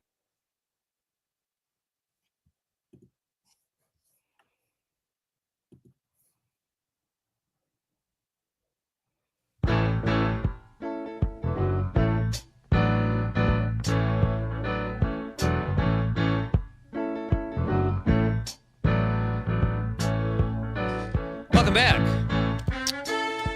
Oh, great way to spend a Thursday having you guys with me tonight, talking about movies and TV and music and comedy and all the things that bring us together. And boy, do we need that more than ever after a contentious election week. We are talking with Milwaukee film and TV critic Matt Miller is with us on the stream, and he has seen a lot of stuff. Matt, you're way ahead of me on everything, so let's just jump right in. Conclave. I have not seen that yet. It's reviewing off the charts, and I love a good mystery. And what's crazy is it's rated PG.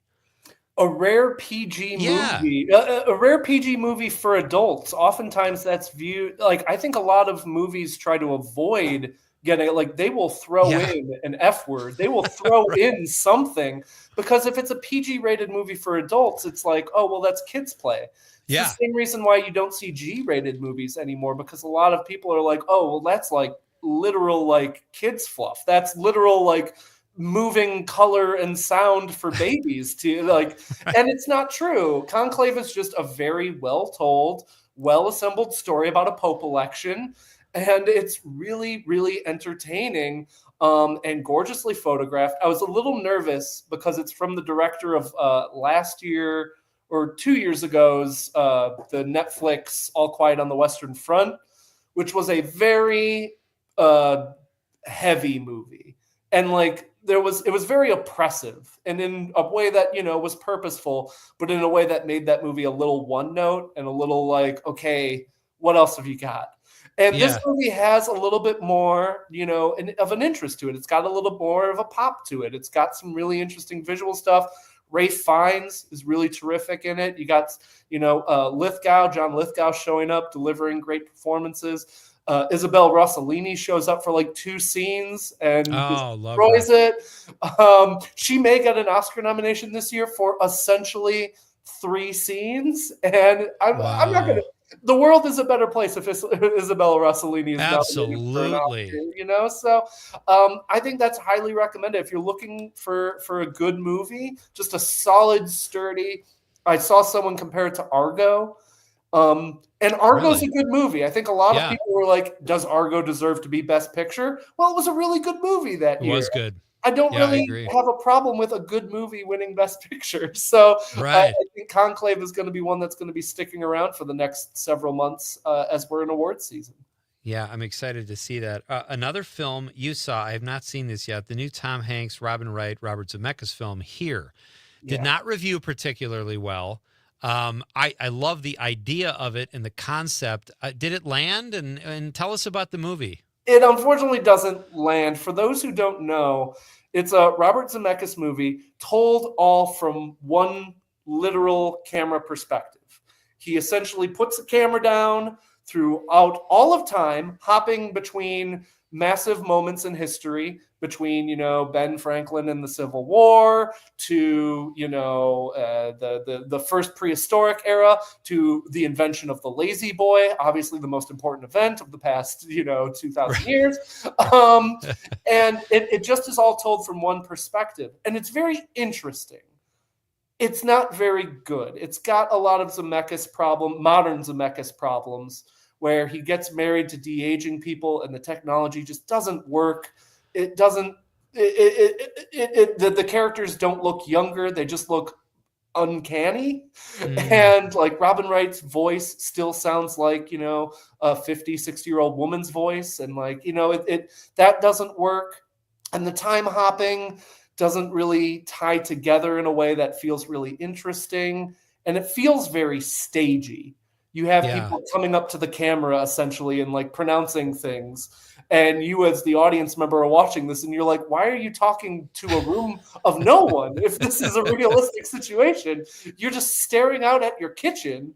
And I appreciate it. It's a swing. It's kind of in that megalopolis zone of I'm glad it exists. I'm interested by what it's trying to do, but it's a failed experiment. It's weird because sometimes like I do give people credit for as you say, taking a swing. And even with Megalopolis, which I haven't seen yet, and these guys have the juice, I guess, so to speak, to get these movies made. Barely. I mean, does anyone have the juice nowadays? Maybe not. In this very corporatized Hollywood, it is very hard for anyone to get serious a movie made that's not, a brand movie. Scorsese. I mean, Coppola couldn't even do it. Coppola had to sell a large chunk of his winery and wait like 30 years to make Megalopolis happen at the level. And I mean, John Waters has talked about how the reason why he doesn't make movies anymore is because no one wants to greenlight his kind of movies. And he's too old to be, a scrappy independent director. He's put too much. He has been in the business too long to be running from, person to person being like, can you give me money to make this scrappy movie?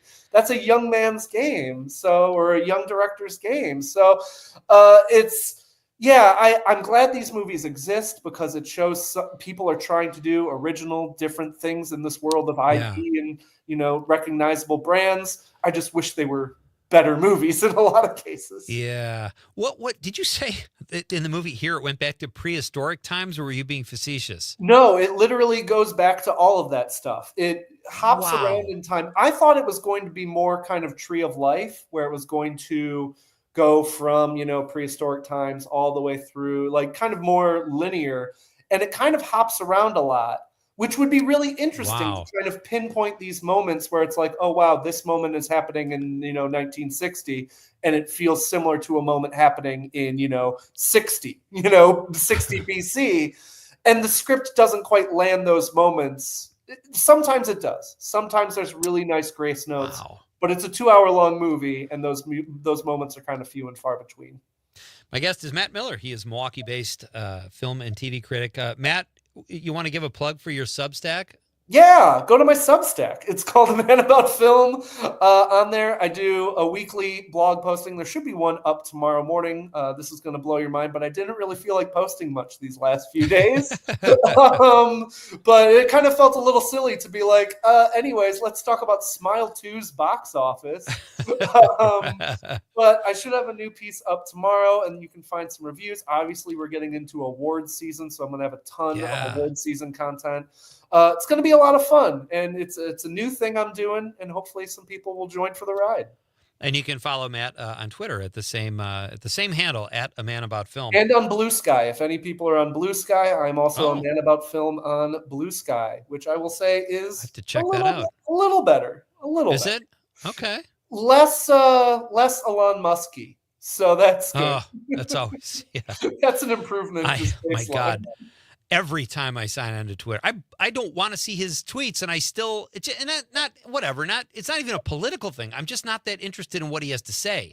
Yeah, and but they keep popping up, and I don't think he lets you unfollow him, or unless I'm doing something wrong. I'm in the following tab. For those who don't know, you are able to move to the following, which should just be the people you follow, but there's so many ads from so many of the least reputable companies and people you've ever seen. It's a cursed app now, but it is a cursed app that has a function, I guess, that we've become addicted to. So I will check out Blue Sky, though. All right, so let's talk about, Matt, Barbenheimer 2.0 is what they're calling Gladiator 2 and Wicked. Both movies. Wicked, the early buzz, or what I've read, is supposed to be a phenomenon. And I think Gladiator 2, there's good buzz, too. What have you heard? And it's next weekend already that those two films open. Well, 2 weekends, actually. Next weekend is the Dwayne Johnson, Chris Evans Christmas movie, big red one. Oh, okay. Yeah, which doesn't look like a real movie. I will be convinced that is a real movie when I see it. But yes, on I believe it's the 22nd, we get Glicked. We get Gladiator 2 and nice. Wicked. And honestly, the early buzz on both of them, like you said, is very strong. Gladiator 2, the early buzz is that, it holds a candle to the original one. That, Denzel Washington might get another Oscar nomination because he's just having a hoot in that movie. I think Ridley Scott likes playing in these kind of big, large worlds, these medieval worlds. I'm very excited to see that. And I'm amazed that the buzz on Wicked is really good. Important to note, it is the first half of Wicked. Yes. It is not the whole thing. I'll be interested to see how that plays for them. It may end up being like a It Chapter 1, Chapter 2 thing, where It Chapter 1, massive hit, people love it, it almost gets Oscar nominations. And then Chapter 2 comes out and everyone's like, oh, that's right. This is the stuff people don't like or don't remember as much.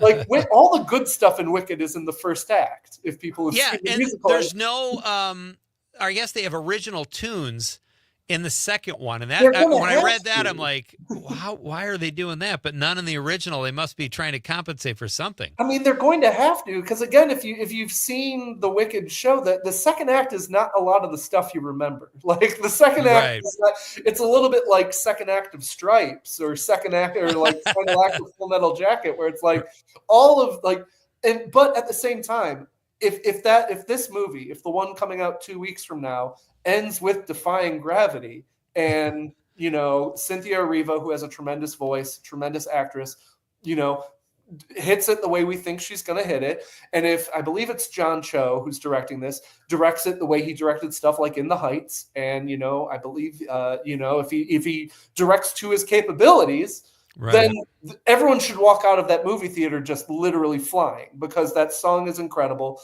And when you have a great performer doing a great song, should be a knockout. We'll see if I'm hearing Oscar buzz for Ariana Grande, which I'll believe it when I see it, because that doesn't feel like an Oscar move to not like the Academy can be very, territorial and very much like, I mean, we saw that with Lady Gaga with A Star Is Born, where they're like, we'll give you the nomination. We're not going to let you win. That was a kind of a no doubter. This is a little bit more of a risk. We'll see how it all goes. I'm excited to see it. I know a lot of people are excited to see it. And I know movie theaters are excited to see all of this, because October stunk for them. October was a whole month of movies not performing up to what people were expecting. Really? And then you have the start of November, which had nothing. Literally nothing these last 2 weeks other than a Robert Zemeckis movie no one seems to like that much. Yeah. So movie theaters would really like to have, a big hit, a blockbuster again. It's been a while. Venom 2 wasn't, or Venom 3 wasn't that. Joker 2 obviously wasn't that. Red 1 won't be that. Glicked should be that. Or should be that. I love Glicked too. That's great. And it's weird because there's some good movies opening this weekend, or at least if you listen to the critics, 2 Christmas films opening, and then Heretic with Hugh Grant, and Weekend in Taipei, but that's reviewing mediocrely. But the 2 Christmas movies, crazy. And here in Wisconsin, or at least in the Milwaukee area, we're getting the Cillian Murphy movie, Small Things Like These, which has gotten really good reviews and is kind of being not brushed under the rug, but kind of just not getting a lot of traction. But everyone who sees it is like, oh, it's really good. It's just, we are in that kind of crummy season where Oscar season's great, but if you're not a Best Picture winner, or if you're a smaller, quieter movie not getting attention, there's no oxygen for you. If you're not a big Oscar play, people don't want to see a serious movie. If they want to see a serious movie, they want it to be for the reason of awards season. And if you're not that, those movies just die on the vine. It happened a few years ago with a really good journalism movie called Kill the Messenger. I don't think that movie needed to be a Best Picture winner or anything, but it's a really good movie with Jeremy Renner, really good journalism thriller. But that movie didn't have the review. Everyone was kind of lukewarm on it. Everyone was like, oh, it's good, but it's not Oscars good. And when you get pegged with that, people are like, oh, well, never mind. I'll see the 5 other dramas that I'm supposed to be seeing. Right. And it's a bummer because those movies can still be good. Right. It's kind of crummy when that happens. Matt, we'll have to hear you diss on Notre Dame another time because we got to run. But I can't thank you enough. Great stuff as always. So much fun to talk to you, and I hope you enjoy the Notre Dame game. And we'll have you back on soon. We can discuss that. That'd be fun. Can't wait to see Florida State lose. That's what I'm going for. All right, that's Matt Miller. Check out his Substack at A Man About Film, and check him out on Twitter too. He writes great stuff. This is Pete Schwaba and Nightlight. We'll be back to wrap it up with another Matthew McConaughey clip coming up next on the Civic Media Radio Network. Blow up your TV, throw away your paper, go to the country, build you a home.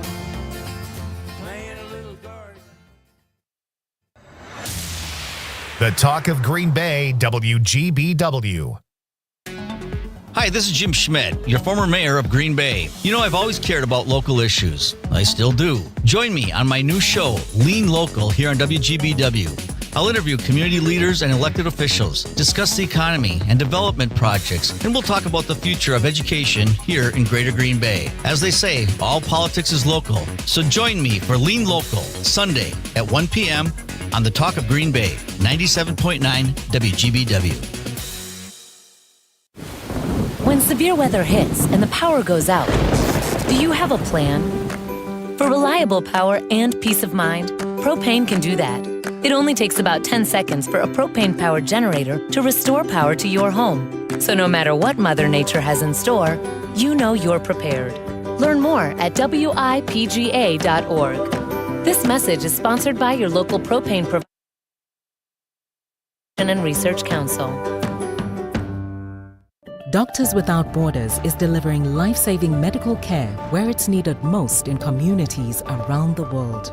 From bandaging war-wounded patients in Sudan to providing clean drinking water in Haiti, we're in more than 70 countries worldwide, bringing patients from sick to recovering, from emergency to aid, from crisis to care. This life-saving care is made possible by a global movement of supporters like you. Thank you. From the Lake Shore to Lake Winnebago. Or to Fond du Lac counties. Northeast Wisconsin is special for many different reasons. I'm Lisa Hale. And I'm Terry Barr. Family and fun. Safe communities and friends. We're featuring all of it as part of New Wisco Weekend, a news magazine show just for you, and highlighting what makes the Fox Valley and Green Bay area a great place to live. Join us. New Wisco Weekends.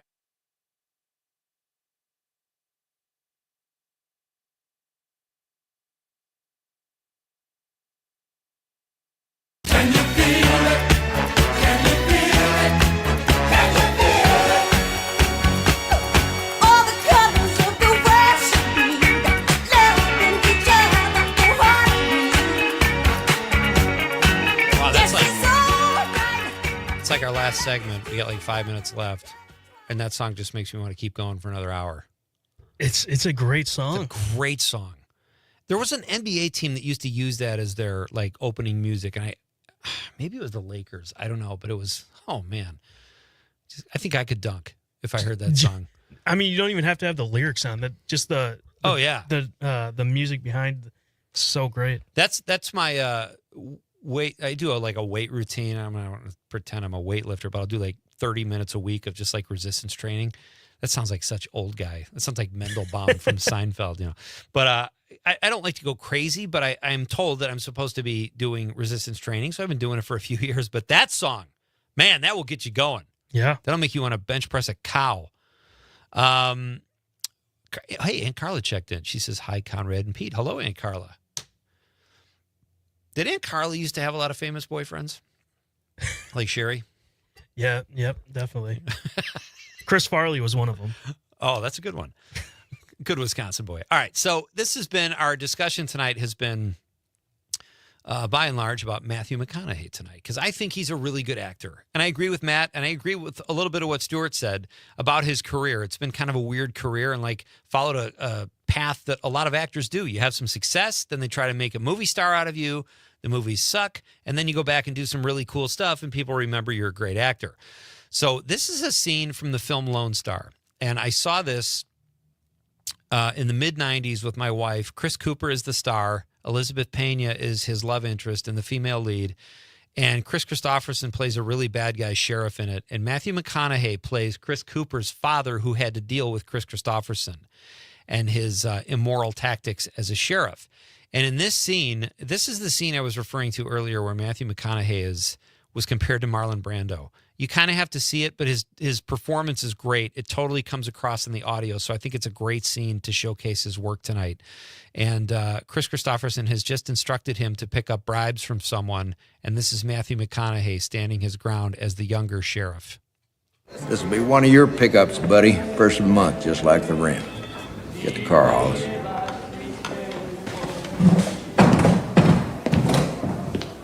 I'm not doing it. Come again? Sure deal. There's gonna be some left over for you. I take care of my boys. That's not the point, Charlie. You feeling bad about Jimmy? Have him tell you the size of the mordita they took out of his hide when you run a place on the other side. Those old boys from Ciudad Leon. I'm not picking it up. You do whatever I say you do, or else you put it on the trail, son. Well, how about this, Charlie? How about you lay that shield on this table and vanish before you end up dead or in jail? You're not making sense, buddy. You stick around and I'm bringing up charges on the county road project. 2/3 of that money went straight into your pocket. You're being mighty careless with your mouth, son.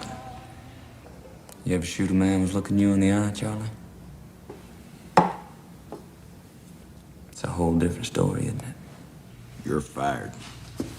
Not a soul in this county isn't sick to death of your bullshit, Charlie Wade. You made yourself scarce. You could make a lot of people happy. You little head. Now or later. You won't have any trouble finding me. You're a dead man. Chris Christopherson, who recently passed away, and Matthew McConaughey. Just absolutely great stuff there. Highly recommend the film. Lone Star. Even people who have seen it kind of forgot they saw it, but not because it's a bad movie. It's just, it's not a blockbuster. It's just sort of this Texas film noir. It's just great. So I highly recommend that film tonight. That's my popcorn pick of the week. Stuart Waddles was here earlier at 6:35 and joined us to give us his popcorn pick of the week, which was Conrad. Short Circuit. Short Circuit. You know, and I'd love to say I'm going to go back and give that another watch, but I'm not going to. I've never seen it. I remember thinking it was okay. When I was in college, I worked at a kids club, and they showed that one night during a movie night, and I watched it, and I was just like, yeah, it was cute. You know, it was fine, but not a whole lot going on there. I don't know. Not as memorable, but I understand, like Stuart made good points for the movie. And sometimes a movie resonates with us and just has sentimental value because of that time we were at in our life or something we were going or who we saw it with. That's the great thing about movies. Even if it's not a great movie, it can still be memorable. Tomorrow night on the show, ladies and gentlemen, it is our popcorn pick of the week. I'm sorry. That's today. My head is still in movies, and it needs to be in music because tomorrow night is Bar Band Friday Night with Terry Barr. She will be here with new music and sparkling conversation, as always. And next week, we got some great guests on the show as well. John Schrader, one of the writers from Bob's Burgers, will be here. Comedian Johnny Beaner will be here Monday night. Tuesday night, I'm very excited about this. Earl Ingram from the Earl Ingram Jr. Show shows up to talk film noir. He is a big-time film noir fan, so we'll have that conversation with Earl on Tuesday night. And then our popcorn pick of the week. Do you know who it is next week? Remember? Shannon Simon from Cedar Crest Ice Cream. Yeah. You think she'll come in person and bring us a big old tub of ice cream we can use with 2 spoons and just that would demolish it? That would be beautiful. All right, we'll talk about it. Maybe it'll happen. My thanks tonight to my guest, Stuart J. Waddles, for making the popcorn pick of the week. And as always, Matt Miller. So much fun talking movies and TV with Matt. Thank you for all your texts and our question of the night. Did we miss any texts, Conrad? Did we get everybody? I don't like to leave people. We're all good. We're all good. All right. We'll be back here tomorrow night, ladies and gentlemen, to do this all over again. It's going to be another beautiful night and fall in Wisconsin, and you cannot beat that. We hope to see you back here tomorrow night for more Nightlight. Until then, on behalf of the lovable producer Conrad, I'm Pete Schwaba. Good night, Wisconsin. the night shift.